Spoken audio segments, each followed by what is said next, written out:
We have spent a lot of time together, different places around the world.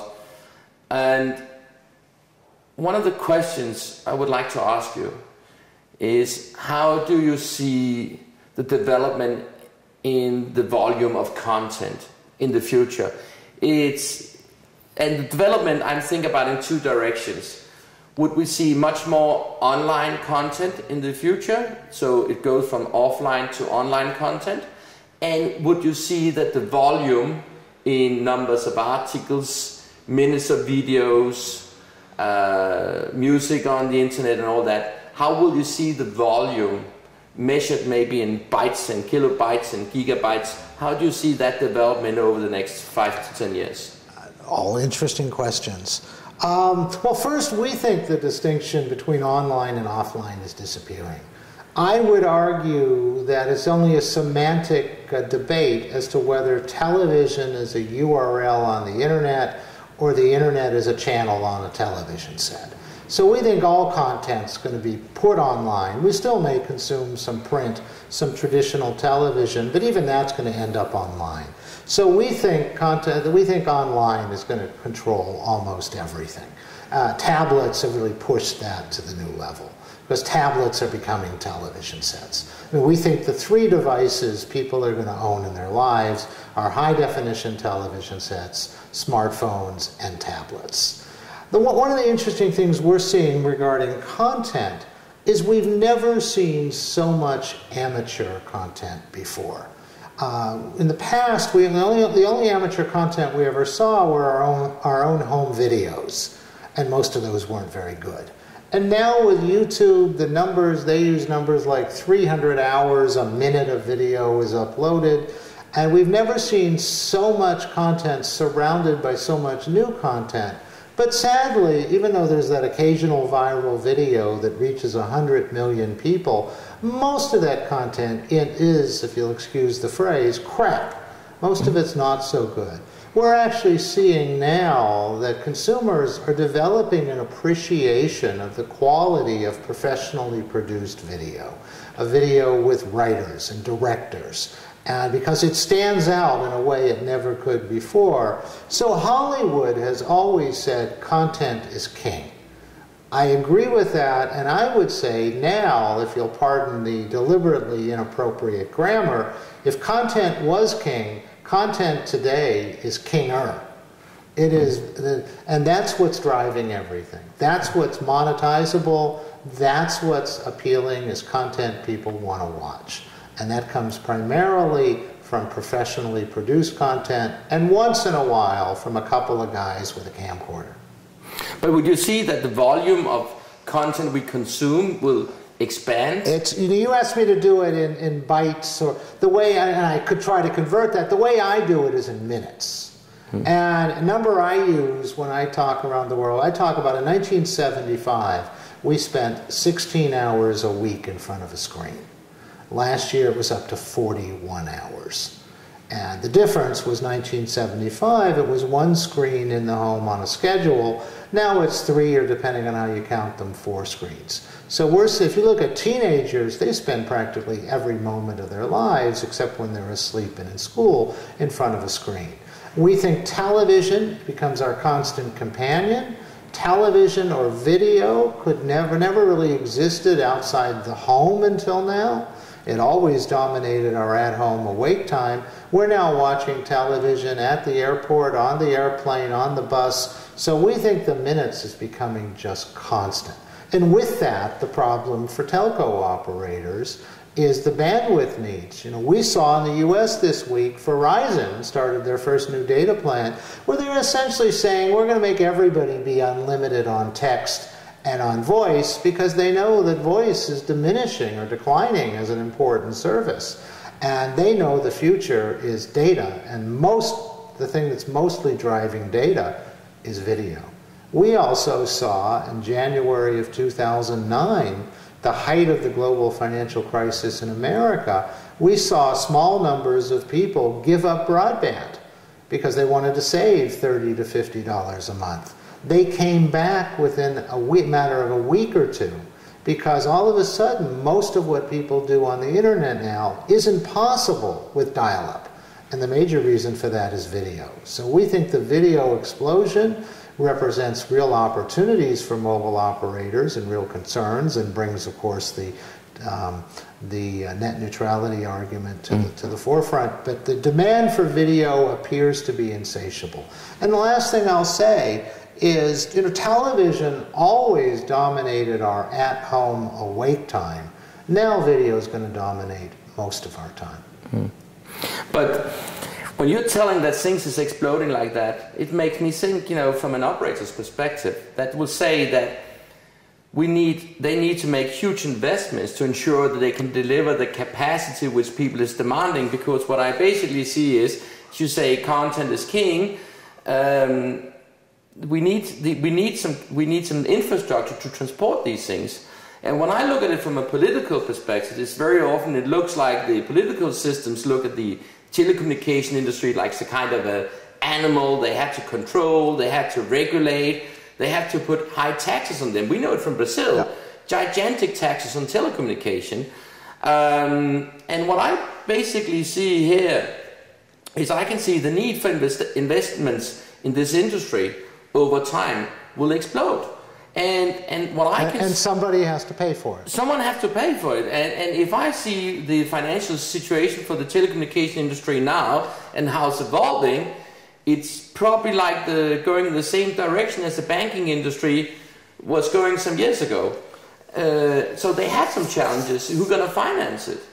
And that is probably the single most important question over the next decade. The telcos don't want to put billions upon billions of dollars into infrastructure until they know they can get a return on the investment, as you know well. And I think they get taxed because they're one of the few industries exploding with growth at a time when governments desperately need to find more money. But first thing, I think the telcos, I don't think they did this on purpose, but I think they lost a good part of the war just by letting it be called net neutrality. The term net neutrality is not a neutral term. No, who could be opposed? It's invented by Google. Right, it's invented by the people who support it, and the telcos let it happen. I don't know, but who could oppose network neutrality? Neutrality is a good thing. How could you possibly be against it? And the telco story never got told very well. I totally agree. And you just told it well. But just the fact that it got called net neutrality started it in the wrong direction. But I think it's a funny discussion, because when I look at it, when I look at the telecommunication industry, I believe that it's developing in the same direction as the airline industry. And I think that the network neutrality will be basically, you will get a standard product for a very low price, the same way as an airline company, Ryanair, EasyJet, BlueJet, and so on. What they do is basically they offer you a seat from point A to point B, and then if you want to have luggage with you, you have to pay extra. If you want to have a special seat, you have to pay extra. And I think in telecommunication world, you will get a very cheap telecommunication product, and then you can buy higher bandwidths or quality of service and other things which will improve the product you buy, and that's premium stuff you have to buy on top of your basic product. Of course, Ryanair now wants to start charging for using the bathroom on the flight. I think you're right, and I think that's probably fair. The problem is consumers are now getting addicted to high-definition video, services like Netflix that they only have to spend $8 a month, and they are bandwidth hogs. And what's going to happen? And is Netflix going to go up to $50 a month? Are the services to rent a high-definition movie is instead of being $4 as it is in the U.S., is it going to be $10? This is really an interesting question. Or are we going to see possibly the biggest threat for mobile operators, now that they're relying so much on data? Are we going to see national and international Wi-Fi plans? Yeah, I don't think the Wi-Fi plans will be a threat to the mobile operators, because you can produce the traffic cheaper in a mobile network than you do to Wi-Fi. But I can see that the telecommunication industry is coming under huge financial pressure, and there's no doubt about that will lead into consolidation. We will see much less, the numbers of operators worldwide decline dramatically. We will see two kind of consolidation: classic M&A business, where one operator buy another one and put them together to one business, Or we see what we see right now actually in a numbers of European countries that operators will share networks. So they basically say we have two operator brands and then we have one factory which is basically producing the traffic on top, on the bottom of the two brands. I think it's when it comes to paying these things, there's no doubt about a company like Google have big impact on the traffic in the telecommunication industry, and they are, you can say, one of these cuckoo birds which basically is kicking out the other birds of the nest. There's no doubt about that if you look at Google, their impact on the telecommunication industry is gigantic. But on the other side, if you take all the revenue Google generate, all the profit, and say, okay, now we give it to the telecommunication industry, it will not be enough money to compensate for the... It will not. It will not. Really? That's fascinating. I haven't done that calculation.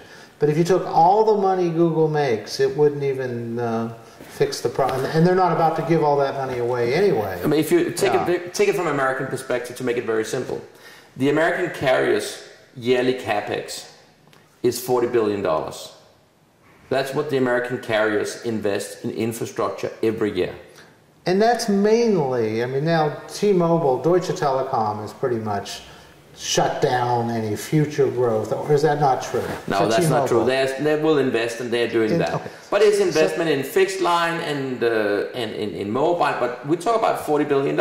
And I'm sure you saw that now the American telcos have gone to various states asking for permission to get out of the landline business. Yeah. Yeah. Like by law, they have to be. Yeah. But that's $40 billion on CapEx. So that's a lot of money, but if you look, like I think that Google is making around $45 billion. So if you say that Google will not be able to pay the investments which done in the States, and if you just compare that to the States, the Americans count for like less than 7% of the global world, telecommunication world. So it's like if we look at Google generating cash. And compare that to America, which represents 7%, then you can imagine if you have to look at the rest of the 93% of the world. So there is a gap between the needs on the one side and the cash flow on the other side. And doesn't the problem come down to the fact that we've just been conditioned to want all this stuff for free or close to free? It is. We're not willing. I mean, we're willing to pay the basic service charge for data, which for most people is $20 to $50 a month, but we're not willing to pay $200, $300, $400 a month, which right now under certain scenarios is what you'd have to pay. Yeah. So we want it all, we want everything, and we don't want to pay for it. I like that business model. For me, I just don't know if I'd want to own a company that operated under that business model. I'm glad you say that, Jeff, because then we come back to the airline industry. And what have killed the airline industry? If you look at the airline industry from a historical perspective, they have not made any profit. So, if you look at it, it's how the airline industry is today and how it's been and how it evolved, you can see a lot of similarity with the airline industry on the one side and the telecommunication industry on the other side, because the consumer's loyalty to the airline company, in the end of the day, is very often linked to the effect of the dollar. What are you willing to pay? And airfares haven't gone up in a generation, and therefore all the bathroom charges and the baggage charges. That's not a very encouraging model for telcos, obviously, the airline model.